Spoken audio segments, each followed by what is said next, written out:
All right, so it is just after 9 according to my clock. So we're going to get this info session started for the Masters of Geomatics for Environmental Management. So I wanted to thank everyone for taking the time to be here today. And I wanted to acknowledge that this session is being hosted on the traditional, ancestral, and unceded territory of the Musqueam people. So next slide. We have a few different people here with us today to talk about UBC, the MGEM program, the application process, and to answer any questions that you might have. So starting with Dr. Nicholas Coops, would you like to introduce yourself? Absolutely.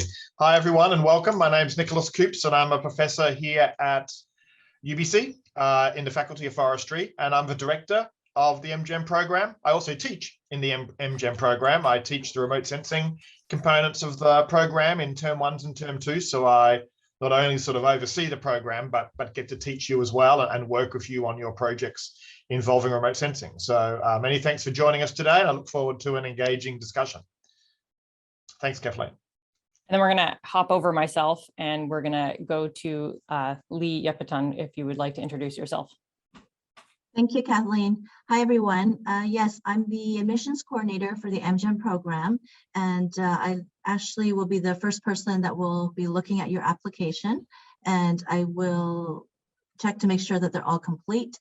And if there's anything missing, I will definitely be in touch with you. And also, if you have any questions, you can also feel free to email me at forestry.cbm@ubc.ca.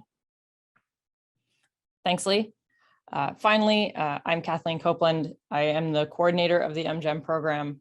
And so I work with MGEM and the other course-based masters, but mostly with MGEM. And I make sure all the daily logistics are handled. I provide student support and do everything in my power to make sure the program is running smoothly and that everyone is in good spirits. I also am involved with the application processes. I'm involved with the finance.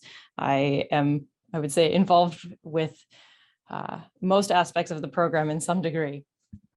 And so we're going to switch slides here.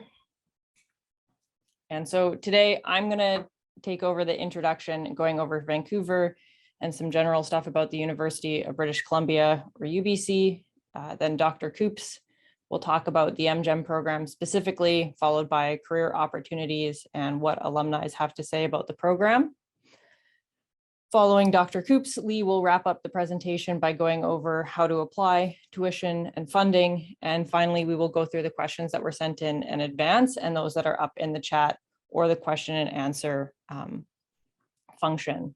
So as we go through the presentation, please don't hesitate to put any questions that you have in the chat, and we'll make sure that we get to those at the end.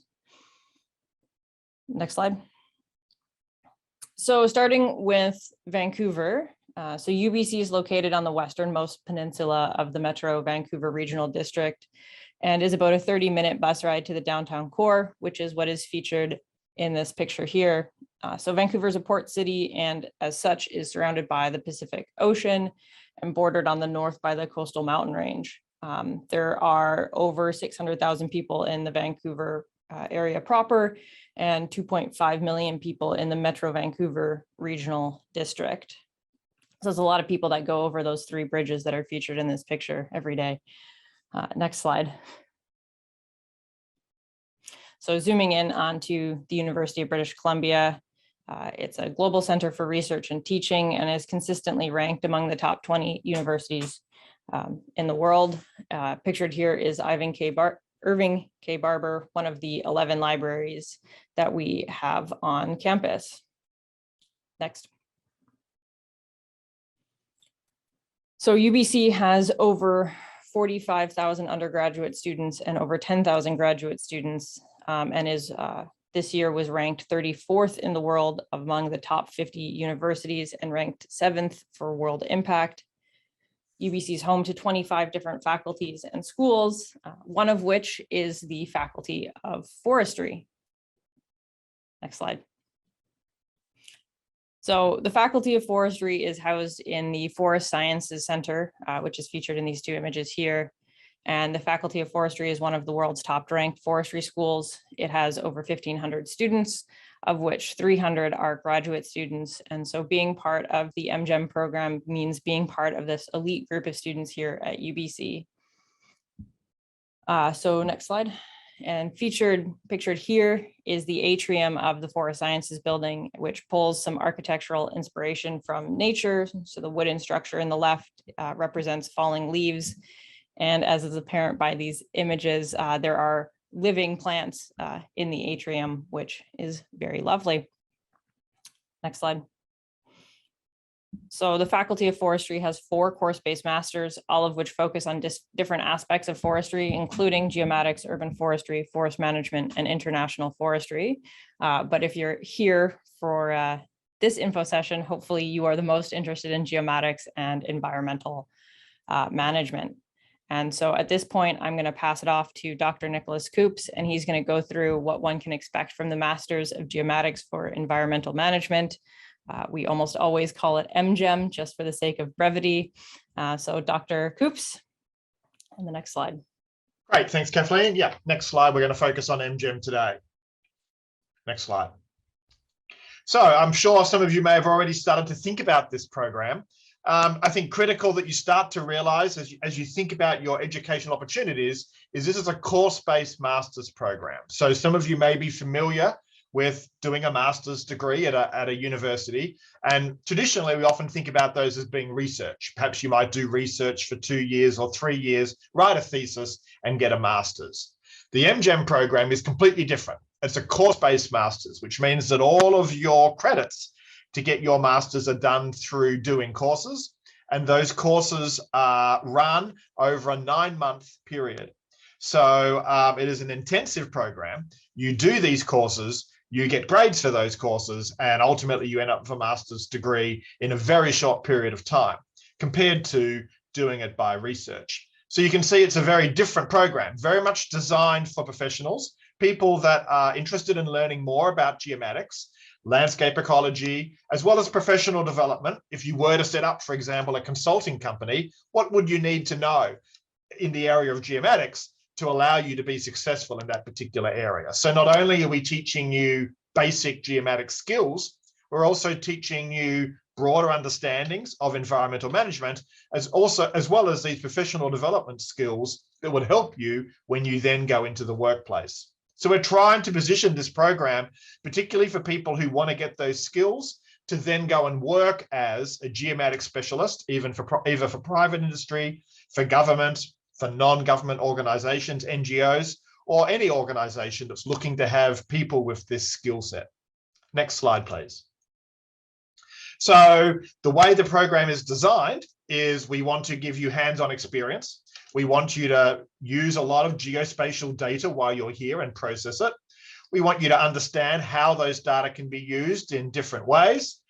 We hope that by working with a cohort, there's about 34 people in MGEM each year, that you'll develop some good connections, both within the group and then more broadly with different people that come and work in the program. You'll start to build a professional network, allowing you to sort of gather those skills and then go into the workplace with those connections that you've made.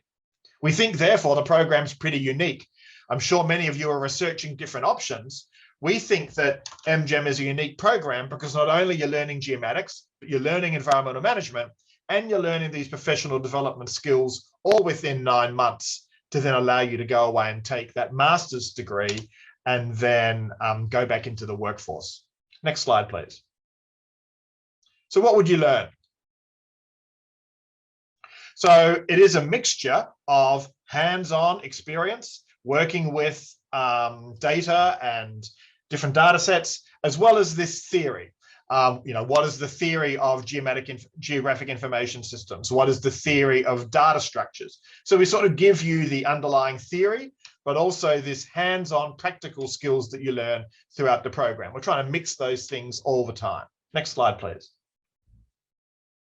So there's an initial intensive course that you start in late August. So we do list the program as starting in July, but you wouldn't actually be required to come to UBC until late August. And you would start in late August doing this intensive landscape ecology course and in ecosystem modeling and ecosystem management that sets the theme for the 9 months that you're with us. Once you've learned about these overarching environmental needs, we then start to go into quantitative courses on GIS, remote sensing, image processing, spatial statistics, spatial data analysis, and programming. They're the bread and butter courses that you do in September and then in January, which are the 2 main semesters of the MGEM program. In addition to that skill set, you'll also do a proof of concept project course. So there's not much time in MGEM to do anything else but MGEM. So people have been asking, can I do it part-time? No, it's a program that needs to be undertaken full-time. We want you here all the time in person. So there's no online opportunity with MGEM. We want you here in Vancouver in the cohort, working together, working through these courses, and then also working on a small project of your own choice, thinking about how spatial data analysis can be used to solve environmental problems. In addition, we have those professional development courses that I'll touch on in a minute. And then there's also other workshops that we organize for you. So at the beginning of MGEM, the students get together. They say, we'd love to get a speaker about First Nations, or we'd love to hear a speaker talk about drones. And then we also organize these workshops for you that we run in addition to sort of give you that skill set that you need and require as you then go into the workforce. So these 4 key aspects make up the way we deliver that program over the 9 months. Next slide, please. And then just reiterating that, there's these core geomatic courses that I've got on the left-hand side. They're 3 credits each, essentially. And then we have these project development courses that you're also, professional development courses that you're also doing as well. And they're taught in forestry, but they're also taught by professors across UBC. So the Sauder School of Business, for example, helps deliver a number of these courses as part of the MGEM program. So you're sort of getting this blend of core competencies and then professional development as well in the program. Next slide. So at the end of the program, you should have a very good sense of how you use geomatics to do environmental management. Even though we're in the Faculty of Forestry, it doesn't, and forests are obviously a key part of the environment we want to manage. We also have other, obviously other people are interested in other aspects of environmental management. So there's often projects involving urban analysis, for example, or looking at people that have interests in agriculture. People might have interested in geology. People might have interest in things like carbon accounting, fragmentation, habitat loss, species at risk, fire. So even though we're in a forestry faculty, many of these areas come into this idea of how we use these tools for environmental management. Landscape ecology, carbon management sort of gives us that broad brush for environmental management, and then we teach the concepts within that. You'll be encouraged to develop these relationships with both the classmates, so the 34 of you as some sort of cohort, and then through your project, you might work with a mentor that might be from UBC, or maybe some sort of external company or external group that are interested in working with you. You'll work with them on your project to think about how spatial data can be used to address these environmental concerns. Next slide. There's a component to go into the field. So I mentioned that you start around the 3rd week of August. As part of that, we do go away for an intensive together where we go into the forest and we do actually look at forest ecosystems and how remote sensing and GIS can be used with geospatial data to think about how we manage these systems. So there's that ability both to be at UBC, but also the beautiful environment around Vancouver that Kathleen talked about at the beginning. Next slide. And some more examples here of past photographs. This is an MGEM class we had a couple of years ago out at the Malcolm Knapp Research Forest, which is about an hour and a half from UBC. There we had opportunities to fly drones and the students did exercises outside looking at different vegetation structure and doing some mapping exercises as part of that initial intensive retreat that we had at the beginning of the program in August. Next slide. And more of the same. This is the cohort heading out on an interpretive walk. Next slide. So is the MGEM program right for you? Next slide. So the MGEM program is designed for people with a passion for environmental management and an interest in geospatial technologies. So when you think about your application, we do ask you to write a one-pager about why you're interested in these types of things. Why are you interested in learning more about geospatial technology for environmental management? And we want to see in that one-pager that you write with us a real passion about geospatial data management and geospatial technologies. Maybe you've read about them, you've heard about them, maybe you touched on them in your undergraduate class. Maybe you've currently got a job and you're seeing other people around you have these skills that you would like to have. So I think we really want to get a sense of why are you interested in geomatics, so that when you come here, you are passionate about the topic.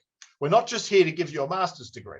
We want to really have a really strong cohort of people that are passionate about these types of technologies, passionate about remote sensing, passionate about GIS, passionate about geospatial technologies, passionate about programming and working in R and working in Python.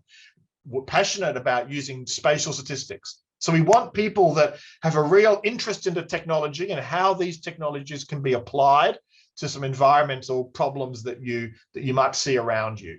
So we need to see that passion.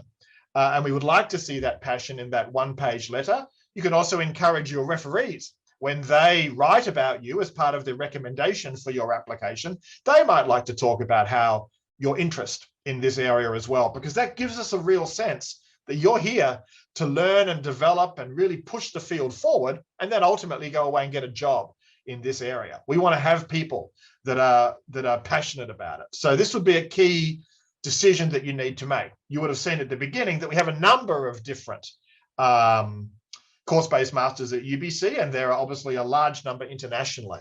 So why do you pick this one? Well, we want to see your interest in geospatial technologies as be the main driver for why you might want to do that. And that letter is very important.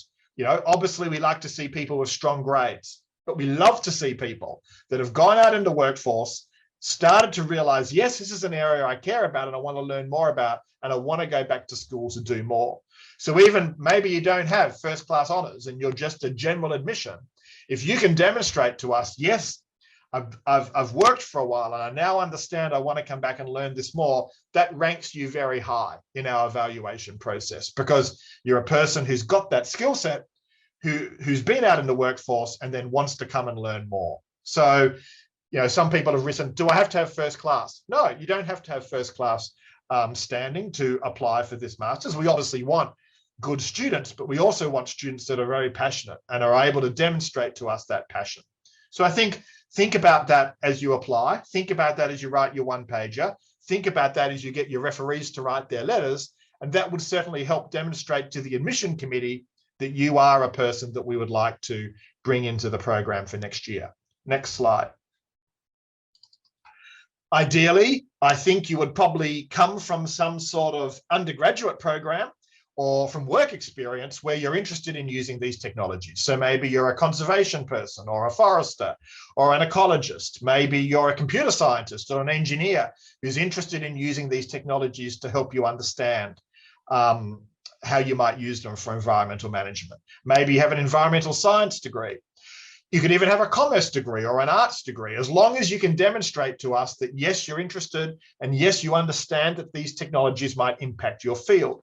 You know, we've had a librarian do the program, and an archaeologist do, an anthropologist, I'm sorry, do the program. People that have come through arts and more your social sciences, but realize that these are tools that we can use to understand, for example, you know, past civilizations and how they have, how remote sensing and GIS can be used to understand how people in the past manage the landscape. So you can come from a wide variety of backgrounds as long as you have some basic statistical understanding and you can demonstrate to us that you have some basic quantitative training, then you would be eligible to enter the program. So we get a wide range of applicants come in, but really it's around your interest in adding geomatics to your portfolio of skills. Next slide. Career opportunities. Kathleen, would you like me to continue? Yeah, I think this is still you. Okay, so will you get a job? So, which is what many students ask us, if I do MGEM, will I get a job? And the short answer is yes. Yes, you will get a job. And you will get a job in geomatics. So we host job boards. We have an interview day. We have a career day where we have companies in British Columbia and across Canada sending representatives, and they meet the MGEM students, and MGEM students can then hear about what positions are available. And many of our graduates end up going into those companies that come to that career day. We have companies in British Columbia that have actually employed a number of years of cohorts of MGEM students. And in fact, they email me and say, oh, have you got some good MGEM students this year? Because we have another couple of positions that we'd like to fill. So the reputation of the program is growing. This year would be our 6th year. And so we are getting a number of different groups coming to us and asking for MGEM students.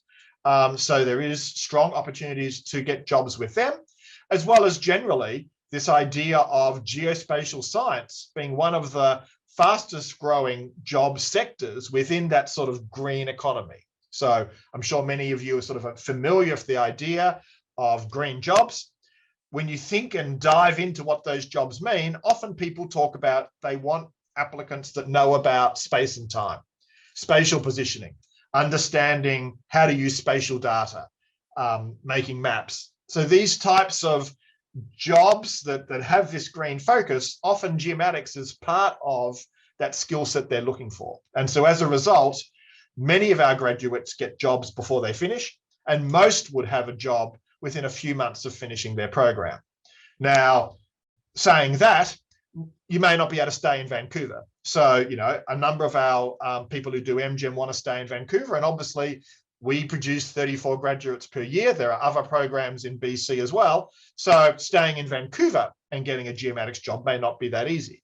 But if you're willing to move and take up different positions in British Columbia or across Canada, there seems to always be jobs for people with these skills. So in general, we have a very high job. Most of our applicants get jobs. Sometimes people are picky about the jobs that they want to have based on their personal circumstances of where they might move. But in general, the career opportunities are very, very strong. Next slide. And as I've mentioned, this idea of green jobs and then this geospatial market within that green jobs we know is going to grow. And there's been an estimate that we're really going to see increases and increases and increases per year in terms of a number of organizations wanting to employ these types of graduates. Next slide.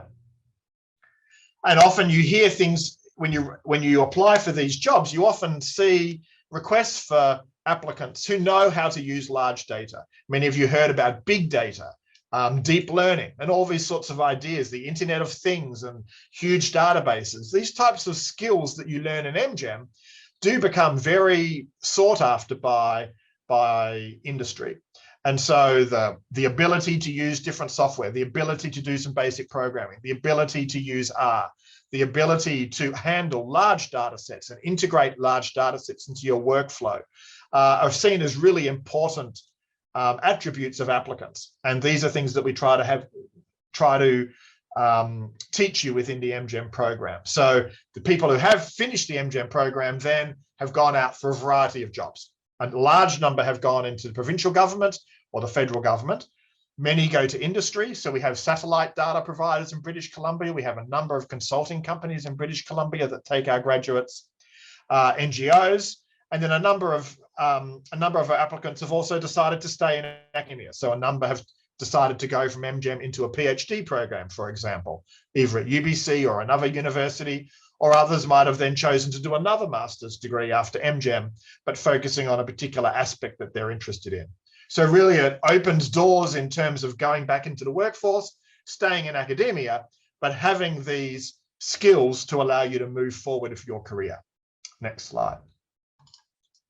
So there are a large number of graduates now out of the MGEM program because we've been going for 5 years. Many of them have been very complimentary about what they've learned. First slide. So Brent Murray, a student just finished in the most recent cohort. So they finished in 2021. The MGEM program provided me with knowledge and skills to prepare me for my future in the field of geomatics. In his project course for 599, which is the capstone project, gave me a real world experience working with a client on a project where he actually went away and did literature review all the way to doing some analysis. It gave him some skills to communicate the entire process clearly in a variety of formats so that the knowledge I put forward could be understood by the audience. So he's talking very much there about that project development course that he worked on and how interesting and inspirational he found that during the program. Next slide. Mason was also in class with Brent. He's now gone on to be a geotechnician with the BC Public Service. He's talking about the skill set. So he learned complex geospatial analysis and created some beautiful maps, how to learn with complex projects and start a business that equipped him for knowledge and skills necessary to succeed today. He appreciated the hands-on material in the lectures. He enjoyed the processing and analysis of GIS data. And there he's talking about the different software that we would go away and use. He did find the program challenging, which we've heard universally from most students because it is intensive over that 9-month period, but said that was very rewarding. And he felt the instructing team were always accessible, accommodating, and eager to help him when needed. Next slide. Jumping back, Susie was actually in our first cohort of MGEM in 2018. She really felt that the program catalyzed her career trajectory and got a job immediately after graduating, where she's gone away and really seen her career take off. So she enjoyed the GIS and spatial statistics component of the course. She talks here about the cohort and the other 33 students that she met and worked with, and how she's really kept in contact with many of them over the years and sort of seen that network grow after leaving the program. Next slide. Daniel was the same year, again, talking about the GIS and remote sensing that he enjoyed. He enjoyed the different sub-programs and toolkits that he learned about. He talked about Fusion, Geoda, FragStats and R, QGIS, amongst others, really to give him the skill sets that he's gone away and worked with today. And I believe he's now working in the US. Next slide. And then Francois, he actually came into the program from a geology background. So again, you don't have to be a forester to come into the MGEM program. And he really found it gave him a solid theoretical foundation for his new field. He's actually stayed at UBC and is now about to finish his PhD. So he took the geomatic skills that he learned. He then went and applied to do a PhD program, and now is just about to graduate with that early next year. Next slide. With that, I will hand over to Lee. Thank you, Nicholas. I think Nicholas has covered quite a bit about the program requirements and what we're looking for, but I'm happy to also expand a little bit about the minimum requirements for this program.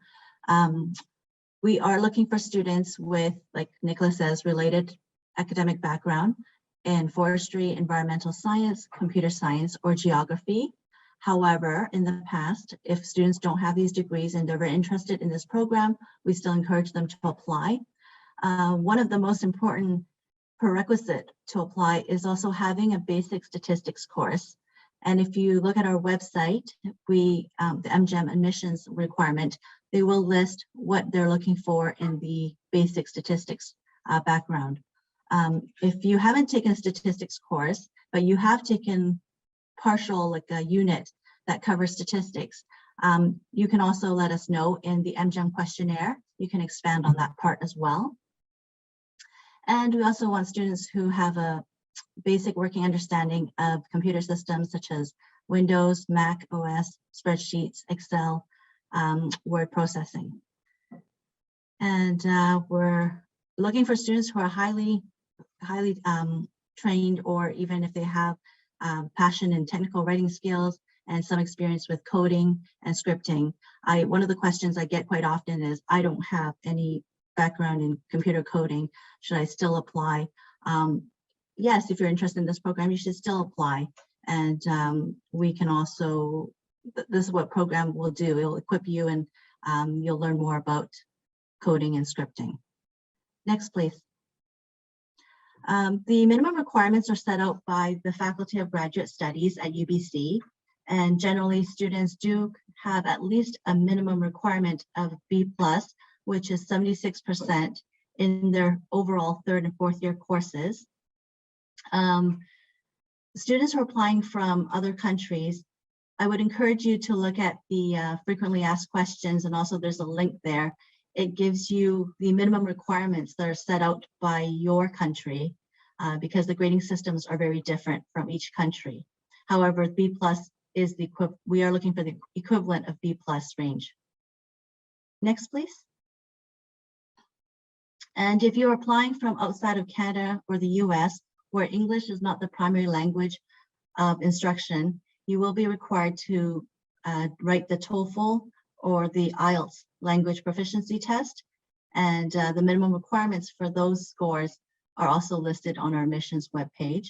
If your country, the official language is English, but it's not stated very clearly, then you will need to provide a letter from the university that certifies that the language of instruction is English. And how to apply. The application portal is now open. So if you go to the MGEM page where it says apply now, there is a link that will take you directly to the online application. And there is an application fee involved.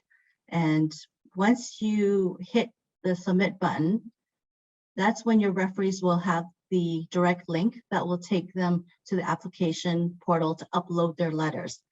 So sometimes people think that they need to have all these supporting documents in place before they can apply. That is actually not true. So you can start the online application first and then submit it and then attach and upload all these supporting documents later. So we will require scanned copies of all the post-secondary transcripts. So any institutions you've attended after high school will require those transcripts. And please include the grading keys as well. So the front and back page of those transcripts. We'll need 3 letters of reference, and one of them should come from an academic reference. And also any language proficiency tests I mentioned earlier, if needed. And you'll also require in the application system, there's a built-in MGEM questionnaire, which we ask you questions about your background with statistics, like I mentioned, your goals and your motivation for this program. So that is also built in in the application system. And also the letter of intent, as Nicholas mentioned, to expand on your motivation and your desire to do this program. And that can be anywhere from 1 to 2 pages. And also a CV will be required. Next, please. And more details can be also found on the webpage, which is listed here. The deadline to apply is March 15th for July 2020 intake. We would encourage you to apply earlier than March 15th because that is when the referees can no longer submit the reference letter. So we would encourage you to maybe apply 2 weeks before that date or submit your application before that, and then at least give them some time to upload the reference letters before March 15th. That would reduce some stress because in the past we have run into some hiccups with the system. And I see, maybe we'll see, let's see, I do have a question in the chat. We can probably answer that after I cover the tuition funding, if that's okay. Next, please. So the tuition and funding for this program is currently set by academic fees, or tuition fees are set by the Board of Governors at UBC. So the tuition is about $18,000 for Canadians and permanent residents. And the tuition for international students is about $37,000. And students who are applying for this program must be in Canada, so they have to be eligible to study here. So they need a study permit or a visa, depending on where they're coming from. And tuition is paid in 3 installments, and it's in July, September, and January.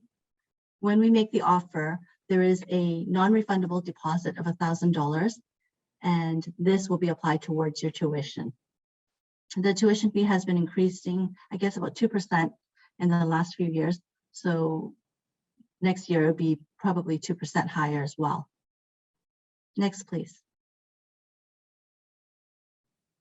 More information about tuition funding can be found on this page. I just want to also emphasize that this is not a research program. So students are not supported by a research assistantship or teaching assistantship in this program, unless they have another side, part-time job. But this program is primarily funded by students. So there are not many scholarships. There are a few scholarships or awards that are given out in the program to students who are already admitted, but generally students are funding this program 100%. Next, please. And we can go through some of the questions that are in the chat box, and feel free to also write more, add your questions here. Let's see. Yeah, so we can start off with the first question that came up into the chat, which was directed to you, Lee. It said, can you speak to the admission timeline for the program? When could an applicant expect an answer by? And if an applicant receives an acceptance offer, by what date is the commencement fee due? Thanks, Kathleen. So yes, once you apply and all your documents are complete, I will send it to the admissions committee to review. If the application is very strong, we may make early offers, and that usually happens around January, the early offers, if not earlier. And if for the other applications, we make a second round, usually after the March 15th deadline. But if you apply early, like I said, your application is strong and it's complete, we could make early offers. Students usually have about 4 weeks to decide if they like to accept the offer, and they have to pay the deposit before the deadline for that offer. Any offers that get sent out after March 15th, I believe is about 2 weeks to decide. But there is some flexibility as well. If you're like a Canadian student and you don't need a visa, we generally need students to give us a little earlier response so that they can have time to apply for a study permit as well. Perfect, thanks, Lee. So we have another question that came up in the chat, and it says, does this program apply for the postgraduate work permit program? Yes, I believe it does, because in the past, some of our international students have applied for postgraduate work permit at UBC. And you can also consult with the International Advising Office. Sometimes immigration rules change too. So we would advise that you would consult with the International Advising Office as well.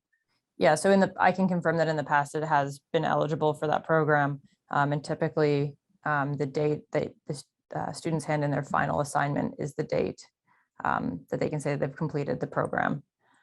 And then we have another question that says, I still have one course left in summer term 2 for graduation. Am I still eligible to apply for the program?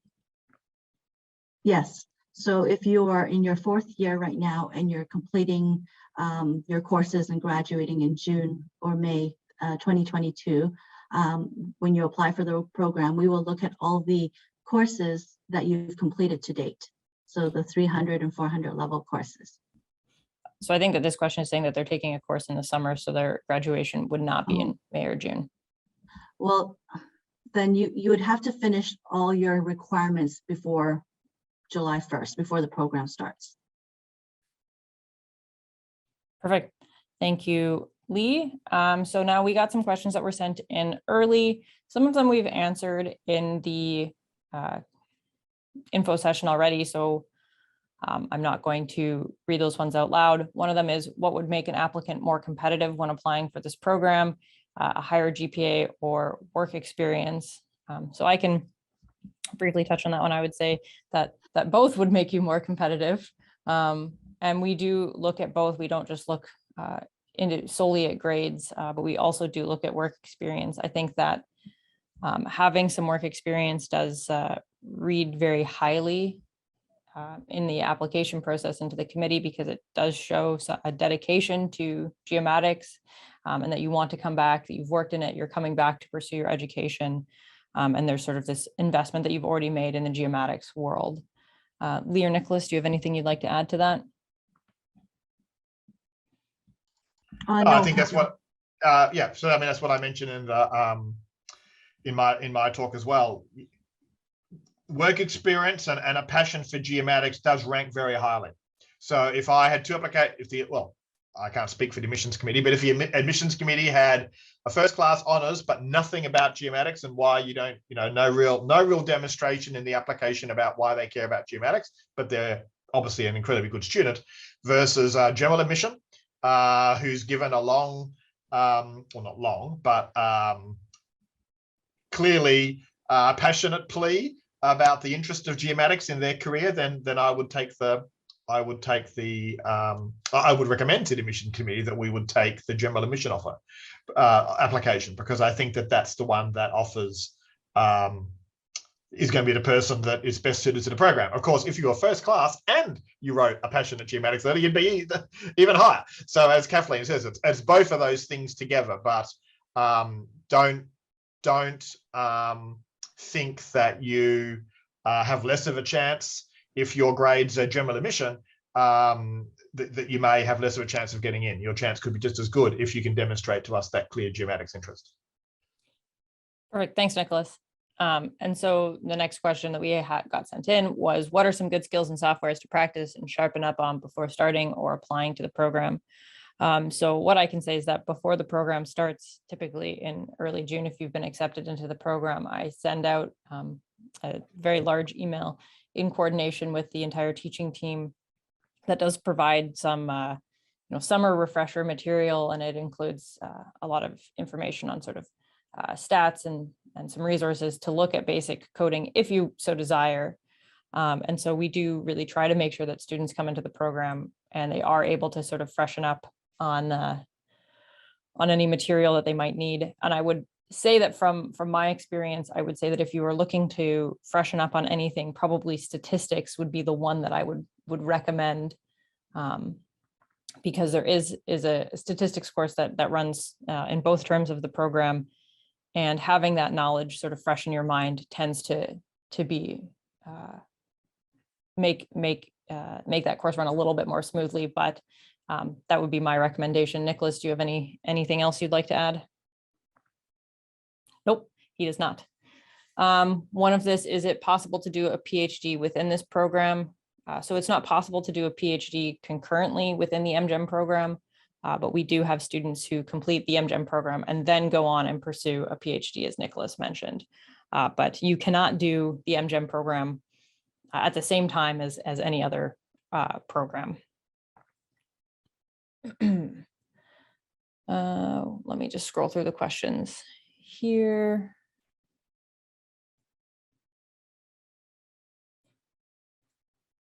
So one question is, what is the course load like?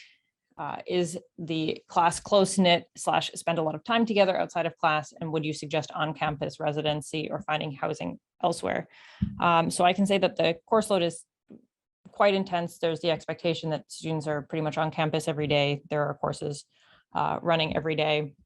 And especially the first part of the program, students dedicate and take the program as essentially a 9-to-5 job. And they're working, Monday to Friday on their coursework and in classes. As to, is the class close-knit? I would say it's an incredibly close-knit program, and that's something we try to foster in the program. We try to make sure that the students can go to each other for questions and really rely on the incoming knowledge that each student sort of brings in, and that sort of special knowledge gap that each student fills. I would say it's an incredibly close-knit program. The classroom, which is directly very close to where I'm sitting now, there's always students in there. They're always working together, and there's this really great constructive vibe. Regarding on-campus residence or finding housing elsewhere, I would say that is an individual's preference. There's advantages to being on campus. You're close to the buildings and the main teaching areas. But if you're off campus, you also get to experience a little bit more of what Vancouver typically has to offer, and you're not sort of isolated in the UBC bubble. But that little UBC bubble out here on the peninsula, some people love that, and that's what they want to experience. So if that's your preference, Nicholas, Lee, anything you'd like to add onto that? Thanks, Kathleen. If you're interested in applying for on-campus housing, I would encourage you to apply early because it's there's always wait list and very popular. Perfect. Thanks, Lee. So another frog in my throat. So another question is, how many hours a week are students typically in classes / doing homework and assignment? And do classes have exams, or is it more lab and assignment based? So to quickly answer the first one, I would say that most students end up treating the MGEM program like a full-time job. So I would say an estimation of about 40 hours plus is a good estimation for how much time students are spending on assignments. Most of the courses are lab and assignment based. There are a few exams that happen, and there are final presentations and whatnot in a few of the courses, but most of the courses are lab and assignment based. And part of that is intentional in the program because we really want to make sure that students are learning the material. We already put students under a lot of pressure to learn a lot in a short amount of time. The last thing that we want to do is add on all this extra pressure from all of these intense exams, all falling at about the same time. Nicholas and Lee, anything to add on to that? Nope.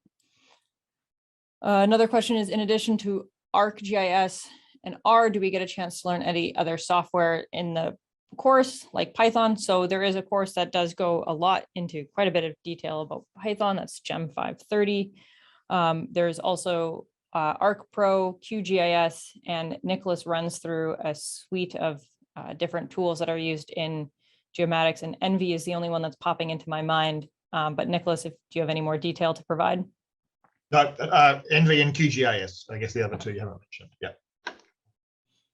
I do also know that for the 4 Core 599s, that proof of concept course, many students end up sort of diving into another tool and very much specializing it, whether it's using, well, I know a lot of students do use LiDAR, but there's a whole bunch of, I know people have used Earth Pro and a whole bunch of other tools to sort of help facilitate that project. So if there's definitely opportunities to specialize in other software. That's the word I was looking for, in other softwares. And speaking of 4 Core 599, someone asked if there's any past graduate work that they can take a look at, and there actually is, and I will post the link into the chat here. There's an entire dataverse that has the projects from last year and a few of them from the year before that students are able, or applicants are able to look at to get an idea of what's going on in the GEM or in the 4 Core 599 course. So I just posted that link into the chat for those who are interested.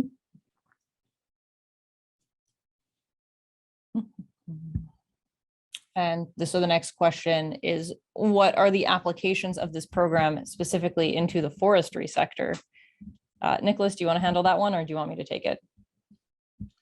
I guess I would just sort of say, you know, but you are in the forestry building, and many of the professors are into forestry faculty, but the program is not forestry focused. Where, you know, I would certainly say we're vegetation focused, perhaps, or terrestrial focused, but I don't think I would say that we're forestry focused. It's very much around more broadly how is geomatics applied. So I think that there are, you know, lots of relevance to forestry, but there's also relevance to environmental planning, to urban planning, to, you know, aquatic, to marine systems, to geology, to species at risk, as I mentioned. So, you know, I think that obviously vegetation plays an important role in terms of applications and data sets that you will use, but in terms of forestry specifically, I wouldn't say the program is tuned specifically for that. Perfect. Thanks, Nicholas. So we have another question in the chat, and it says, do I need to contact a supervisor before applying for the MGEM program? So the answer to that is no, because this is not a thesis-based program. It is a course-based program, so there's no need to contact a supervisor for MGEM. And there's a follow-up that says, is there any application waiver for international students? Lee? Hi, yes, so there is application fee waiver, but it is not for all international students. There is the grad studies webpage, which I can post on the Q&A, the link, and you'd have to check to see there's only 50 countries that are eligible for that. So you would have to fall into that list of those 50 countries. Perfect. Thank you, Lee. And so we have another one that says, understand that in-person classes begin in August, but the official start date is July. Can you speak to what the program commitments are like for July? So I would say that the program commitments are not very intense. There is the expectation that you would review any information and material that's sent out in sort of June and August by me. And I would say that maybe those commitments would be a couple hours a week if you are needing to catch up on and review stats. But if you've recently taken a stats course, or if you have familiarity with some coding or whatnot, then the content and the course commitment is low to almost non-existent in July. It's just making sure that you're can start the program on the right foot and review any relevant material. Nicholas, do you have more to add to that? No, I mean, it's a little bit of a quirk of UBC. So UBC has 3 payment periods, September and January, but because we want, well, that's obviously what most of your time here at UBC is the September term and the January term, which finishes in April. So that's really the key time you're going to be working hard at in MGEM. We also want to do something in August, but we can't bring you in August and have you pay tuition in September. You need to have paid tuition in the term that August falls within, and that's July. So that's why there are 3 tuition payments, July, September, and January. And the reason you're paying in July is because we have you for essentially the last 2 weeks in August. So as Kathleen says, you'll be building up, you'll be getting excited, you'll be getting ready, you'll be moving to Vancouver. All of that will happen through July, and we'll be sending you, I assume, and we'll be sending you emails about getting ready for the program and going over the prereqs and things like that through July. And then the actual start date that you would actually come to UBC, and then we would go on the retreat, for example, would all be in the last week or so of August. So that's really when it starts in terms of the time commitment. Thanks, Kathleen. Perfect. I am looking through the questions that got sent in, and I actually think we've covered all of them either in the question and answer session or in the actual presentation. So we can just have another last minute to see if any lingering questions come up in the chat or in the question and answer box. And if I don't see anything pop up there in the next minute or so, we will wrap up and sort of end this webinar. But in the meantime, Lee's also just posted the email in the chat. So if you have any other questions, you can contact her. I think there's one more slide. Yes. So we do have another question that came up. Thanks for sending that in. So it says, can you briefly speak to how this program compares to other GIS programs such as BCIT's ADGIS program or COGS GIS program, COGS GIS program? Nicholas, do you have any insight into that? Well, COGS is the one in Nova Scotia, and then BCIT is the BC Institute of Technology. So yeah, as I mentioned, there are a number of programs that offer the ability for people to build up their geospatial skill set. I think the one at UBC is unique in a few ways. It's 9 months. So you get a program, you get your degree in a very short period of time. I appreciate some of those other ones are also very compressed programs, but that's very different, for example, than a research master's. So I think that is one unique part of this. I think the fact that we give you the theory and the practice. So we're not just running short courses on GIS and learning different tools. It is all within this environmental management framework. So, a lot of the work that you do, the classes that you attend, talk about the way you use geomatics for these different applications, be it habitat fragmentation, be it for carbon, be it for environmental management, be it for species at risk. So I think by having that landscape ecology intensive and by having you know, a lot of the labs all designed around particular problems, I think makes the program fairly unique in the way we deliver the geospatial tools to you. It's not just simply like doing an ARC online course. There's a lot more nuance by the labs and the projects that you do that make it more unique. And then lastly is professional development. So Sauter School of Business, which offers some of the courses, is one of the world's leading business schools.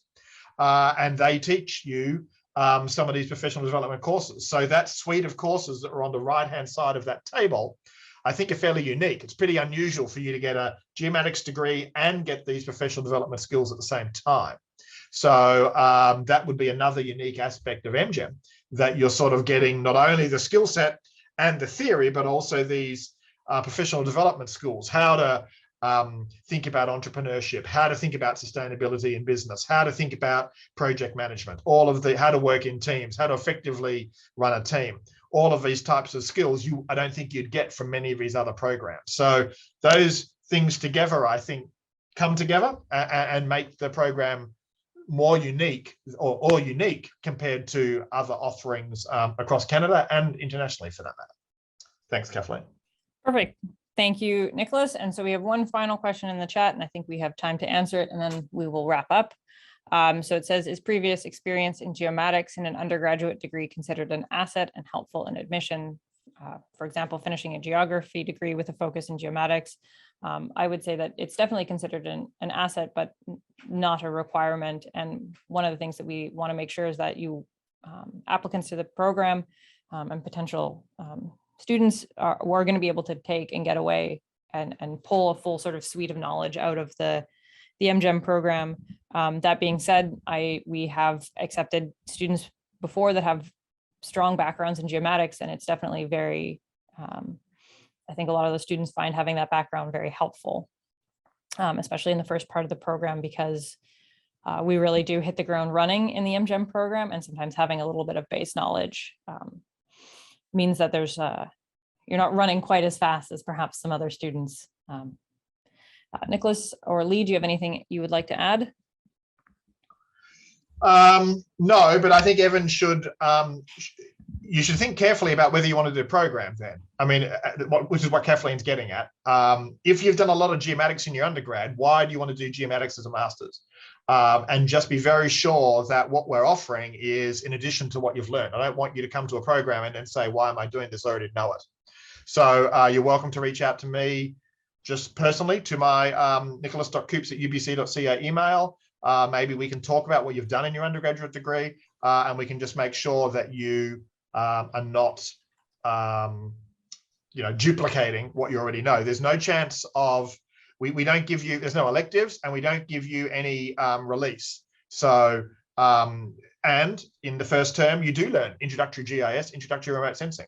So if you've already done undergraduate degree in GIS or in geomatics, where you've done not only introductory, but you've done advanced courses in those topics, then I think you need to think about whether this program is for you. So I'm happy to talk you through that, and anyone else as well. If you've done a little bit of GIS, I think it's okay. A little bit of remote sensing in your undergraduate degree, and that is an asset, as Kathleen's talking about. But I think if you've done a lot, then you need to be careful that this just wouldn't duplicate your understanding. And we don't want people to come and feel as though they're not learning anything new. So that would require a bit of thought, I think, in that particular case.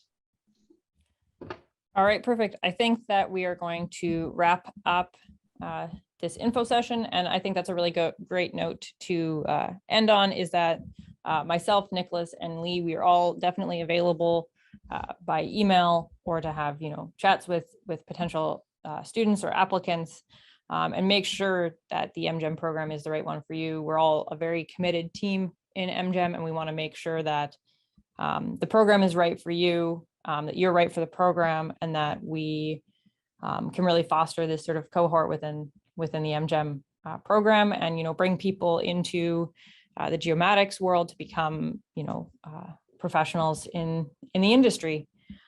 So as I just said, if there's any follow-up questions, make sure that you send them to us via email. And with that said and done, I think we are going to end this webinar. So thank you so much for taking time to be here. And if you wanted to hear anything again, there is a recording that I believe is getting sent out afterwards if you were registered for this event. So be on the lookout for the recording if there was anything that you didn't quite catch that we already covered in this. So thanks so much. And hopefully I'll see some of your guys' applications. Thank you.